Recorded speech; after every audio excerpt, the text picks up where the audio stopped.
네, 안녕하세요. 네, 이어플로우 말씀드립니다. 제가 이전 영상에서 이 변화가 될 가능성에 대해서 언급을 드렸지만은 기분 좋게 이제 변화가 나타났어요. 다만 이제 좀 아쉬운 것은 급등을 했다가 상승폭이 좀 다소 둔화된 거죠. 네, 둔화된 겁니다. 네. 하지만 이제 그 상승폭을 일단 좀 까먹었지만 10% 상승한 것만은 틀림없고요. 우리가 지금 가장 그 중점을 두는 것은 변론 기일입니까? 그게 아니죠. 네, 물론 이제 변론 기일은 제가 말씀을 좀 드렸다시피 10월 16일 9시. 그러니까 이게 유럽 기준이니까 네, 우리 시간으로는 이제 좀 틀리겠죠. 네, 우리 시간으로는 우리가 좀 늦게 어, 좀 일단 시차가 있기 때문에 네, 늦게 나오겠죠. 네, 요 시간보다는 좀 뒤로 10월 16일 밤이나 이렇게 돼서 아마 그 결과가 나오지 않겠나 이렇게 생각이 되는데 이게요. 변론 기일이 근데 결과라고 말씀을 드렸는데 변론 기일이 결과가 나오는 것은 아니죠. 네, 결과가 나오는 것은 아닙니다. 이미 말씀을 좀 올렸다시피 변론 기일로부터 한 2주간 후인 10월 말, 아마 10월 30일이나 31일경에 예상이 돼 있는 거잖아요. 자, 그렇다면은 여러분들 여기서 뭘 생각하실 수가 있습니까? 네, 요 부분 제가 좀 이따 말씀을 좀 드릴 거예요. 이런 부분 좀 말씀을 좀 드리고 싶고, 그리고 그 결과 예상을 제가 말씀을 드릴게요. 아시겠습니까? 그러면 주가 흐름도 답이 나오겠죠. 네, 그렇게 말씀 좀 드리겠고, 자, 수년간 적자를 보이다가 어느 순간에 흑자로 금년도에 돌아선 기업이 있습니다. 요 실적주는 여러분들이 크게 대박 한번 낼 가능성이 높거든요. 네, 요건 영상 후반부에 말씀드립니다. 참고하십시오. 자, 이어 프로 그럼 바로 말씀을 드리겠습니다. 자, 여러분들이 구독, 좋아요, 알림 설정 보내주셔서 대단히 감사드리고요. 이렇게 그 많이 도와주시면 좋은 영상 많이 제가 보내드릴 겁니다. 자, 감사드리고요. 자, 지금 이제 우리가 변론의 날이 이제 다가온 건데 결국은 제가 이제 분명하게 말씀을 드렸다시피 이어 프로가 모멘텀 있는 재료가 이제 나올 것은 역시 그거예요. 네, 그건데 여러분 어떻게 보세요? 결과는 어떻게 될 것 같습니까? 자, 여러분 이거 한번 보실 필요가 있습니다. 자, 요 인슐렛에 의해서 가처분 소송이 제기된 건 네, 여기 나와 있죠? 네, 요겁니다, 바로. 네, 요거예요. 여러분 보시다시피 파티즈가 인슐렛이죠? 인슐렛입니다. 요게 이제 변론이란 얘기죠. 네, 변론이란 얘기고 2024년 10월 16일로 날짜가 정해서 나왔습니다. 그죠? 날짜가 정해서 나왔던 그런 부분입니다. 네. 요걸 우리가 생각할 필요가 있다. 이렇게 보여지고요. 자, 그리고 이제 가장 중요한 것은 네, 이런 변곡점이 그 발생할 수 있었던 배경은 바로 요거죠. 네, 뭐 누차 제가 강조를 드렸고 여러분도 잘 아시다시피 증자 정정 신고서 요것이 나왔기 때문에 결국 반전의 계기를 마련을 한 거라고 말씀드렸습니다.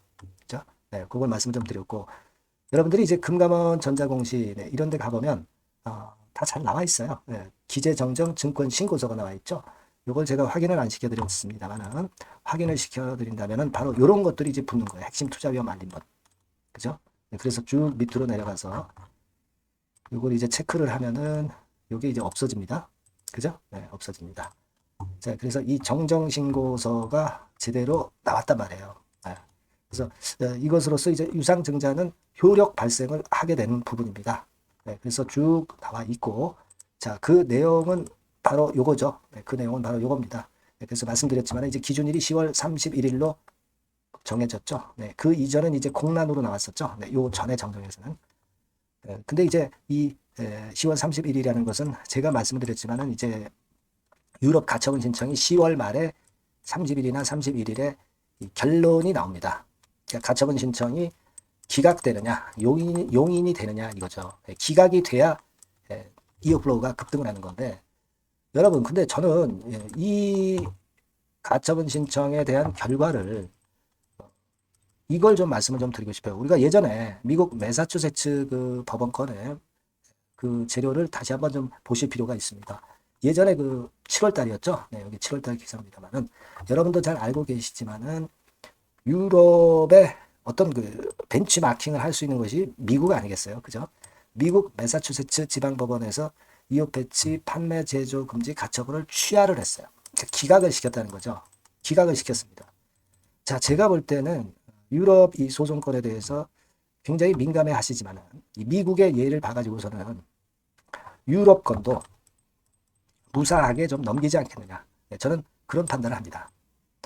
이게 뭐 잘 아시다시피 글로벌적으로 미국에서 판단을 하는 것이 되게 전 세계적으로 통하게 되는 것이 사실 이 소송권 아니라 모든 부분 아니겠어요. 그죠? 네, 그래서 제가 볼 때는 그 인슐렛의 본거지인 미국 매사추세츠 지방법원에서 가처분을 취소를 하고 기각을 했다고 한다면 유럽권도 그 결말이 좋지 않겠나 이런 생각을 합니다. 그렇다면은 여러분 여기서 그 유럽 가처분 신청 기각이 되고 그리고 당연히 증자는 성공할 것이다 라고 한다면 이 이어플로우의 그 반전의 강도는 엄청날 거다 이런 얘기죠. 그죠?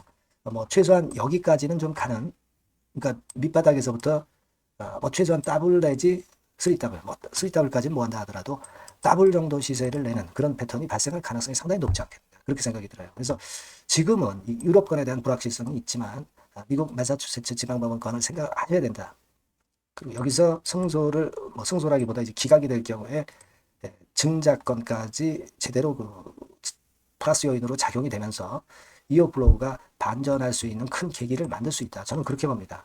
그러니까 나쁜 쪽을 자꾸 생각하기보다는 좋아졌을 경우에 2배의 힘이 생긴다는 부분을 다시 한번 생각하셔야 됩니다. 증자의 성공과 그리고 EU 가처분 신청 기각 이 두 가지가 결합돼서 엄청난 시너지 효과를 낼 가능성이 높겠다. 거기에 좀 일단 초점을 맞춰볼 필요가 있어요. 그러니까 상승폭의 둔화가 나타난 부분을 너무 크게 보시지 마시고 그걸 좀 믿고 가야 되지 않겠나. 지금 현재로서는 그렇게 보고 싶습니다. 요건과 관련해서는 뭐 물론 변수들이 자꾸 바뀌기 때문에 이 변수들을 체크를 해서 뭐 순간적으로 판단을 변화시켜야 될 때는 제가 여러분들한테 말씀을 바로바로 드릴 거예요. 아시겠습니까? 그렇기 때문에 여러분께서는 문자를 좀 주세요. 네, 이어플로우라고 문자를 주시면 지속적으로 업데이트를 해드릴 겁니다. 이 바뀐 새로운 번호로 문자 꼭 주세요. 100% 무료입니다. 네, 부담 갖지 마시고 주시면 제가 최선을 다해서 도와드릴 겁니다. 네, 꼭 문자 주시고요. 제가 실적주 말씀을 드린다고 그랬어요. 네, 요거 지금 말씀드릴 테니까 말씀 잘 듣고 꼭 대박 내시기 바랍니다. 자, 지금 말씀드리겠습니다. 네, 여러분 요즘 시장 한숨만 나오죠, 사실. 네, 뭘 사도 그렇게 쉽지는 않아요. 자, 이럴 때는 여러분은 실적주를 하시는 거예요. 실적주. 네, 이게 결국 돈이 됩니다. 우리가 이 단순한 실적 성장만을 하는 그런 실적주가 아니라 화끈하게 턴어라운드가 되는 그런 실적주를 찾아봤어요. 그래서 하나 찾아냈습니다. 여러분 사실 생각해 보세요. 요즘 같은 시장에서 순환매 하는데 그 순환매 여러분 다 맞출 수 있어요? 네, 불규칙적으로 돌아가는 이 순환매 속에서 그 테마를 여러분들이 적당하게 적정 타이밍에 맞출 수 있냐 이거죠. 절대 쉽지 않다 이거예요. 네, 이제 실적 시즌 임박했잖아요, 여러분. 네, 그렇다면은 타이밍이 아주 기가 막히단 말이에요. 네, 그래서 오늘은 이 실적주에 대해서 제가 하나 찾아낸 거 여러분들한테 아낌없이 드릴 겁니다. 자, 이 실적주는요, 서비스 쪽하고 이제 소비재 섹터에 속해 있다. 이렇게 보시면 되고요. 가격대는 이제 부담이 없는 선이에요. 8,000원에서 15,000원 선. 그리고 시총은 아주 크지 않습니다. 적당하게 중간치 정도 된다. 이렇게 보시면 돼요. 시총이 5천억에서 한 9천억 정도 범위. 네, 이렇게 보시면 되고요. 자, 투자 기간은 뭐 몇 개월 이렇게 기다리지 말고요.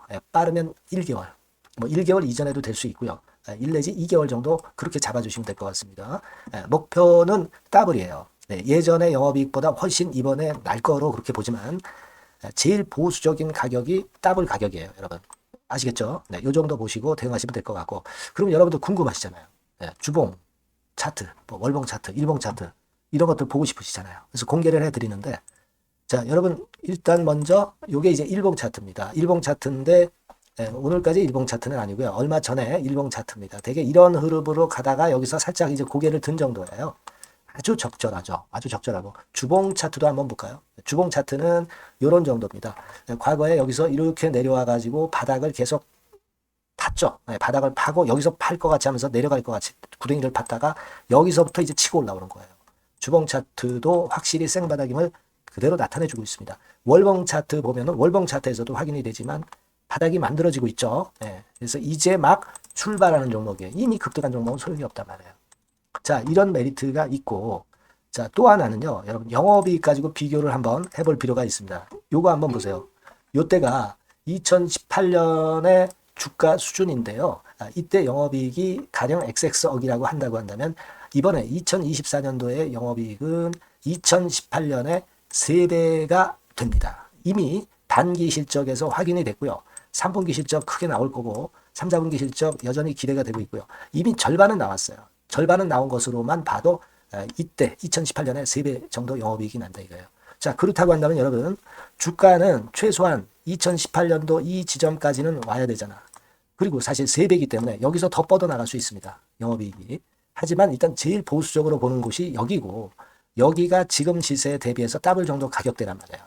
그러니까 우리가 이런 정도의 패턴이라면은 일단 최소한 더블 정도만 봐도 그게 제일 그 보수적인 목표가 된단 말이에요. 그러니까 이런 거를 한번 해볼 필요가 있어요.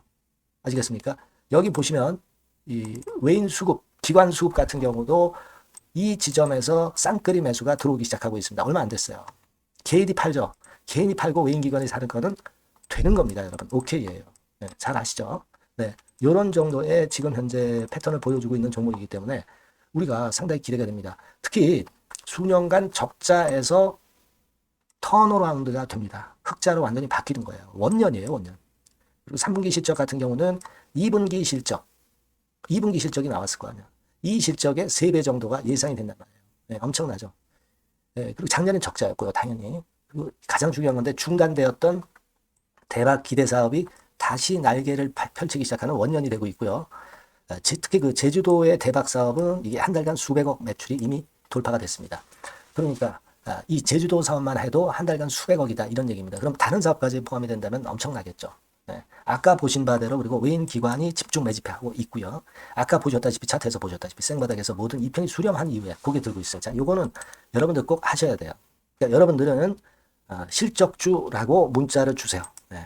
실적주라고 문자를 주시면 제가 최선을 다해서 여러분들을 도와드릴 겁니다. 요번에 바뀐 새로운 번호 이걸로 실적주 이렇게 문자를 주시면 제가 최선을 다해서 매수부터 매도 그리고 중간에 주가 AS까지 계속 업데이트해서 드릴 겁니다. 여러분 요 정도 꼭 해서 대박 한번 꼭 내시기 바랍니다. 실적주라고 보내주세요. 네, 감사합니다.